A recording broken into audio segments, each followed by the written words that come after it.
आपकी अदालत में आज हमारे मेहमान हैं लालू यादव। हम उनसे बात कर रहे हैं सन 2011 की। अब बारी है सन 2011 के सबसे बड़े क्रूसेडर की। आपकी अदालत में अब लालू यादव से पूछेंगे 2011 में ब्लैक मनी के खिलाफ सबसे बड़े क्रूसेडर स्वामी रामदेव के बारे में। लालू जी, बाबा रामदेव ने काले धन के खिलाफ लड़ाई शुरू की और आपने उनके खिलाफ मोर्चा शुरू कर दिया। रामदेव स्वामी नहीं है, एक अच्छा ट्रेनर हो सकते हैं, पीटी कराने वाला, जैसे एनसीसी में आदमी होता है और सेना में भी होता, सुबह में उठ के पीटी कराओ, कूद फान करो। और ये जब देखा बहुत सारे रोगी, बीमारियां लोग, शुगर के बीमार लोग जिनका फेफड़ा खराब हो रहा है, तो रामदेव जी से हमको तकलीफ ये हुआ इस बात का, फिर भी फ़ोन करके समझा दिया कि इनका मन टूटे नहीं। मैंने ये कहा कि भाई आप जो आह्वान किए थे रामलीला मैदान में कि देश भर के सब रोगी लोग आए, सब तरह के लोग आए, कि इस बार साष्टांग योग होगा रामलीला मैदान में, जो झंझट लेके सब आए, देखा होगा सब लोगों ने। और जब पुलिस गई तो आपने कुदान योग क्यों कर दिया, ये मैंने कहा। और फिर इसमें लड़की का वस्त्र पहन करके जल्दी से घसक जाना है।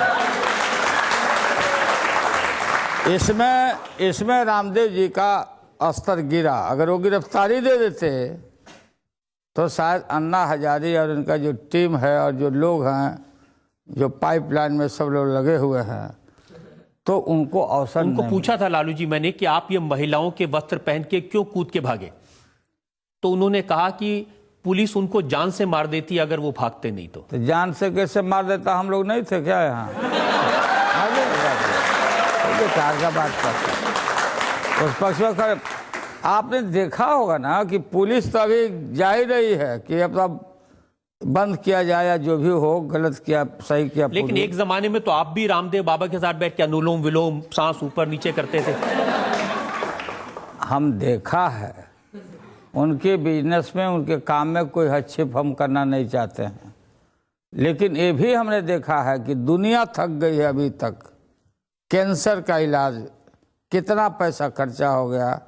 रामदेव जी के सेंटर पर मैं कई एक बार गया, उसमें देखा भाई बोलो कितना आदमी को कैंसर ठीक हुआ, उसमें 10 आदमी मिलता, 5 आदमी खड़ा हो गया।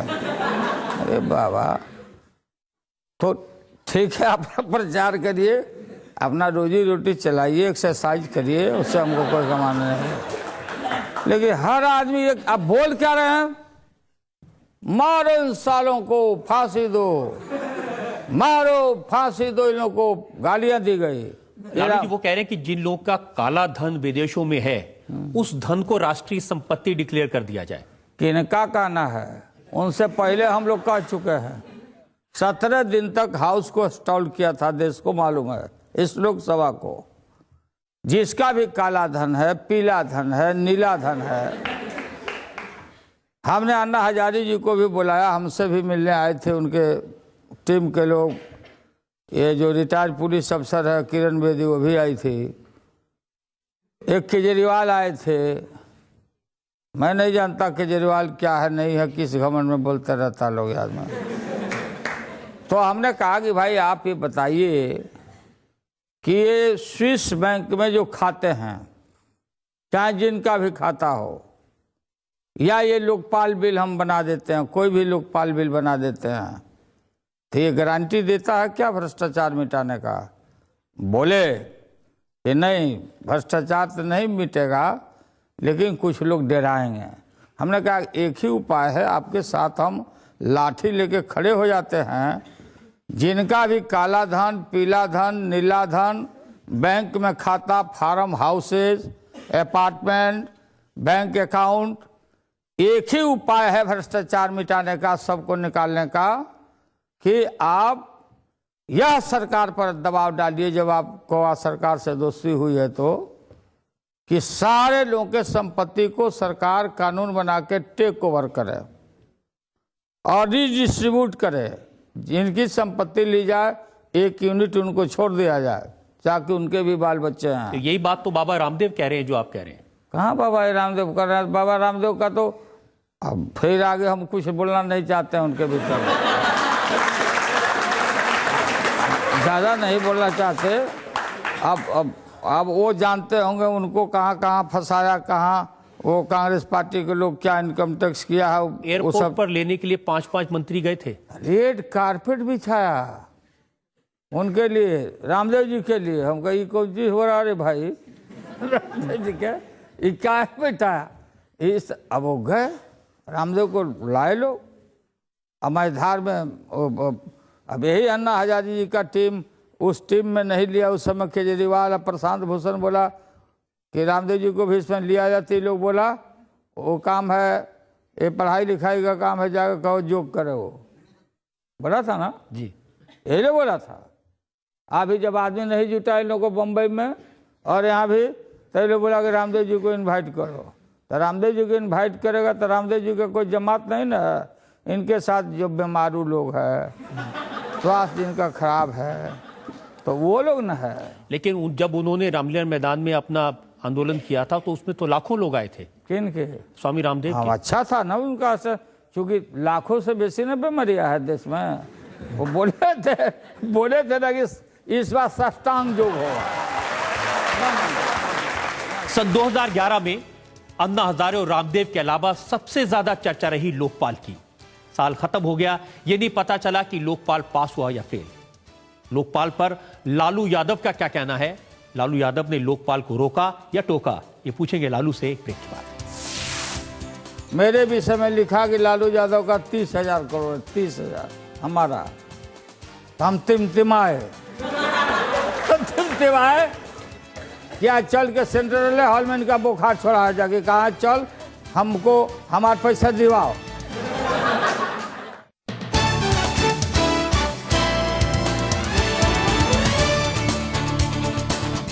आपकी अदालत में आज हम चर्चा कर रहे हैं सन 2011 के बड़े बड़े सवालों की।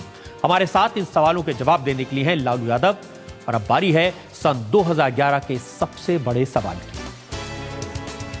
आपकी अदालत में अब लालू यादव से पूछेंगे सन 2011 के सबसे बड़े सवाल लोकपाल के बारे में।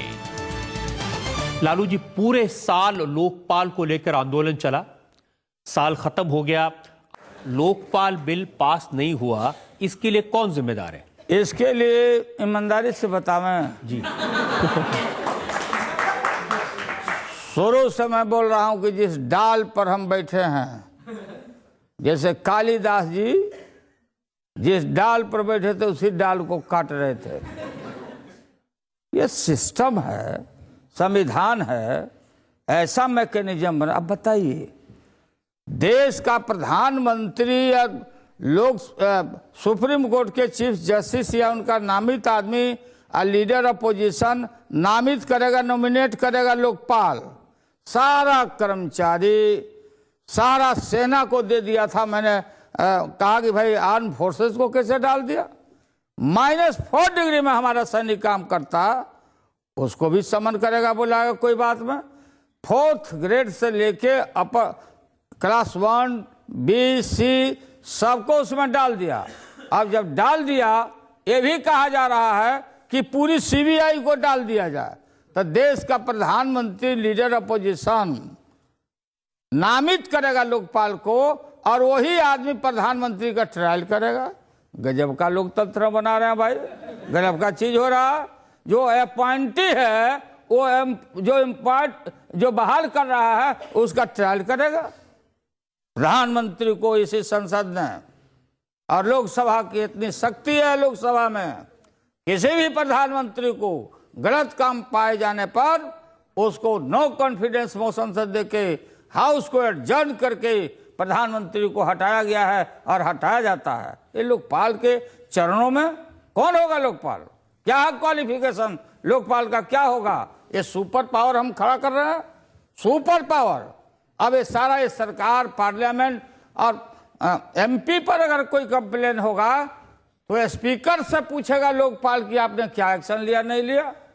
ये बिल्कुल एनार्की की तरफ जा रहा है। यही बात मैं जब बोलता हूं और हमारा दल बोलता है, अब ये सारा गलती करा कांग्रेस पार्टी ने। तो अन्ना हजारे ठीक कह रहे हैं कि लोकसभा में, राज्यसभा में जो एमपीज हैं वो नहीं चाहते कि एक सशक्त लोकपाल बनाया जाए। मैं लीडरों की बात करता है, एमपी की भी बात। अब बताइए, हम चुन के आए हैं, अब यहां से बहस करिए हमसे। हम चुन के आए तो हमको इम्यूनिटी है, एमपी को इम्यूनिटी है कि हाउस के अंदर जो डिबेट भाषण होगा वो एमपी के ऊपर लागू नहीं होगा। लेकिन कल हम रिटायर कर गए, आज जो पहले रिटायर चला गया, वो 7 साल तक अगर कोई भी आदमी कंप्लेन कर दिया तो झोरा लेके घूमते रहो। Too much. पीएम हमने ये कहा कि PM is a not PM alone, he is a leader of the country. कोई भी हो, मनमोहन सिंह जी हैं, कल बीजेपी को हो सकता, कोई पार्टी का हो सकता, हम हो सकते, कोई हो सकता, लेकिन प्रधानमंत्री देश का लीडर है। आज जिस दिन से केस कोई ठोक दिया, 50 हजारों केस शुरू होगा, हाउस में सब लोग बोला चोर है, चोर है, रिजाइन करो, रिजाइन करो। आज जाएंगे बाहर में, दूसरे देश में, तो वहां का शासक बोलेगा अरे तो देश का जो प्रधानमंत्री है इंडिया का, ये तो चोर है, जल्दी जाने वाला है, इससे कोई समझौता मत करो। There is no stability in the country in India. ये डिमोरलाइज होगा, मुंह लटक जाएगा, फेंकुआ की तरह मुंह लटक जाएगा, इसलिए हमने कहा कि प्रधानमंत्री को आउट रखो, इससे इन मत करो इससे। मेरा नाम स्मृति है। सर, आप कभी कहते हो कि लोकपाल बिल आना चाहिए, कभी कहते हो नहीं आना चाहिए, कहीं आप लोकपाल बिल से डर तो नहीं रहे? हम लोग देखो, हम लोग अहिर जात का है, हम लोग नहीं डरते किसी से, लेकिन लोकपाल बिल जो रूप में आ रहा है कमजोर है और हमारे संविधान के ढांचे को ध्वस्त करता है। आप बनाओ, हम लोग तो यही हमारा स्टैंड है, चेंज नहीं कर रहे हैं, देखिए कुछ नहीं बना रहा सब।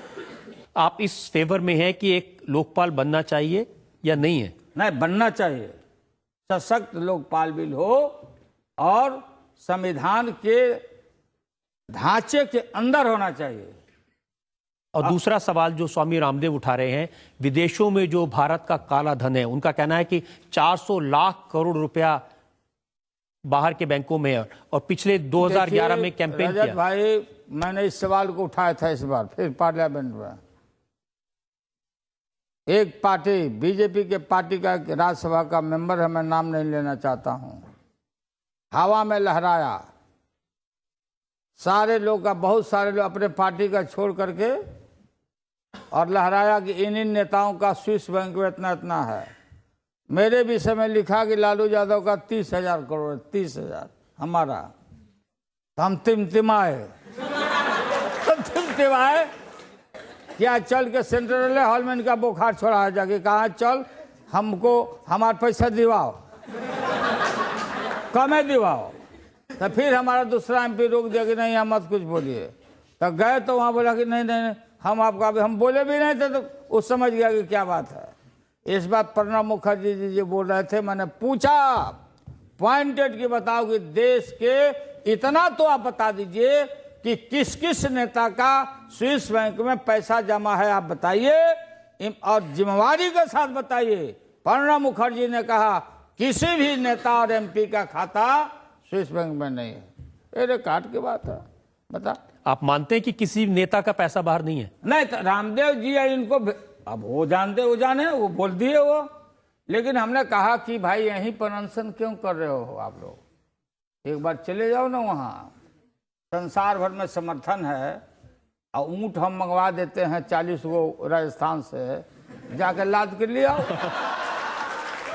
ले आओ वहां से, काला धन है तो निकाल, और निकाल के लावे, कांग्रेस पार्टी लावे।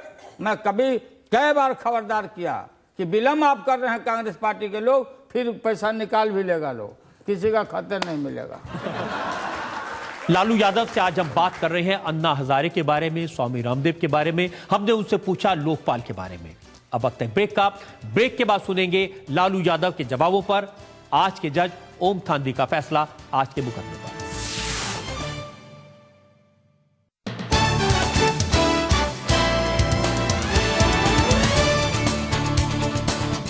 Welcome back. आपका एक बार फिर से स्वागत है सन 2011 के इस खास शो में। हम बात कर रहे हैं 2011 की सबसे चर्चित पर्सनैलिटीज की, अन्ना हजारे की, स्वामी रामदेव की, और 2011 के सबसे बड़े सवाल लोकपाल की।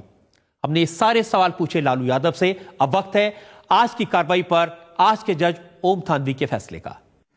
अदालत लालू जी का आभार मानती है कि उन्होंने अदालत का और जनता का मनोरंजन किया। लालू जी वरिष्ठ राजनेता हैं। 3 मुद्दे ऐसे इस बहस में रहे जिनसे उनसे जवाब की अपेक्षा थी। मेरा ख्याल है कि उन मामलों में वो थोड़े कमज़ोर रहे। एक तो कल राज्यसभा में जिस तरह से उनके दल ने जो भूमिका वहाँ निभाई, उसके बारे में उनका ये कहना कि बिल नहीं था, तो बिल निरा कागज़ का टुकड़ा नहीं होता है, वो एक गंभीर घटना थी।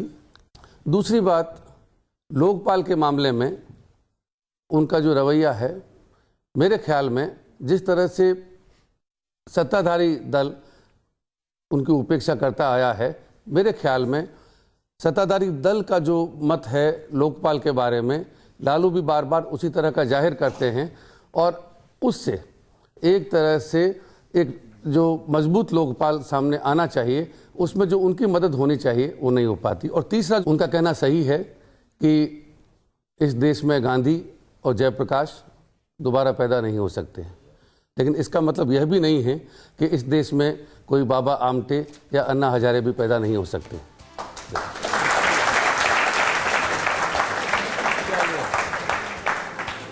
लालू जी को, जनता को, आप सबको 2012 के लिए हमारी शुभकामनाएं। आपसे अब अगली मुलाकात नए साल में होगी। तब तक के लिए नमस्कार। चलिए, शुक्रिया।